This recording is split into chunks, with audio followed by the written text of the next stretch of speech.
I like to use marine rated battery fuses, or MRBF in short. They mount right onto the battery terminal. It saves time and makes your wiring cleaner. By the end of this video, I will show you how to size them properly, so you don't melt your wires or waste money on the wrong fuse. I will also show you when they are financially a bad choice. Let's talk about traditional inline fuses. You've probably seen these before. They work fine, but here's a problem. You'll need extra cables. Here we have two. You've got to crimp the connectors, run more wiring, and create more connection points. More connection points means more resistance and more heat buildup, which means more failure points. Compare this to an MRBF where we have just one cable and the fuse sits right on the battery terminal. You have to be careful when mounting the MRBF fuse so that the rubber from the protection cap is not in the way of making a flat connection with the battery terminal. You can also fit more connections using an MRBF fuse. Normally, you can only put 3 lugs on a battery post. That's according to code. But with an MRBF fuse, you can stack up to 5. 3 on the fuse itself and 2 additional on the battery terminal. If you add more on the battery terminal, make sure you have a longer bolt. And it's even more when you have a double MRBF fuse holder.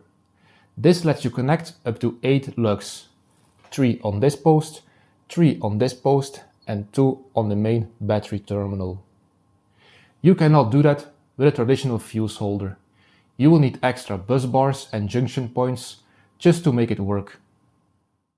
Now, MRBF fuses are great, but they do have their limits. If your battery bank is too large, they won't be able to handle a short circuit current safely. Here's the general rule of thumb. For 12-volt systems, you can have up to 1000 amp hours. This is fine for most setups. And for 24-volt systems, you can have up to 500 amp hours. This also wouldn't be a problem. But for 48-volt systems, you can have a maximum of 200 amp hours. This can be a problem if you're running multiple server rack batteries. If your battery bank is higher than this, you'll want to use a Class T or NH00 fuse instead, because they have a higher interrupt current rating. Basically, the bigger the battery bank, the harder it is for a fuse to stop a short circuit.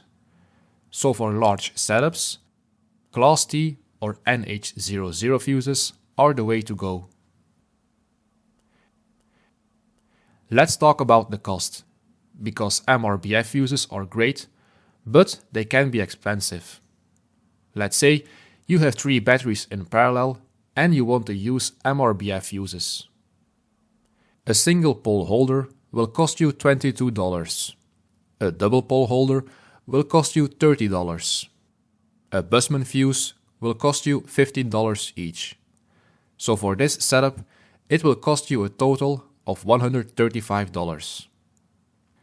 Let's take a look at the cost of this setup. A Victron Megafuse busbar will cost you $28, and the single Megafuse will cost you $12. This is a total of $76. So if you only have 1 or 2 batteries, MRBF is the best solution cost-wise. But if you've got 3 or more batteries in parallel, a fuse busbar is a better deal. Don't cheap out on fuses, whether it be MRBF or Mega. Stick with brands that have proper safety ratings. I did a test on Mega fuses from Chinese brands, which was certainly interesting. Now, let's figure out what size fuse and wire you actually need. Step 1 is to find your system's current draw. We use a simple formula. Current equals watts divided by volts. Let's use this example. Let's say you have a 2000 watt inverter on a 12 volt system. 2000 watts divided by 12 volts equals 166 amps. Step 2 is to apply the safety factor. We multiply the current by 1.25. 166 amps times 1.25 equals 208 amps. Step 3 is choosing the next available fuse size. MRBF fuses don't come in 208 amps, so we round up to a fuse size of 250 amps. And the final step is picking the right wire size. We want the fuse to blow before the wire melts, so the wire must be able to handle more current than the fuse. For a 250 amp fuse, here's what you will need: a 1/0 or 50 mm square cable rated at 105 degrees Celsius.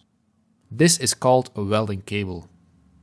Or, if you're using a normal cable, you will need to use a 4/0 or 120 mm square, if your cable is rated at 90 degrees Celsius, which is standard electrical wire. This is why I always recommend using welding cable. It lets you use a smaller, more manageable wire, while still handling the current. If you want a full breakdown of cable sizing, I've got a separate video for that as well. The link will be in the description. So now you know how to properly fuse your system and avoid some expensive mistakes. But if you're running multiple batteries in parallel, you need to do things differently. I'll explain how to fuse them properly in this video.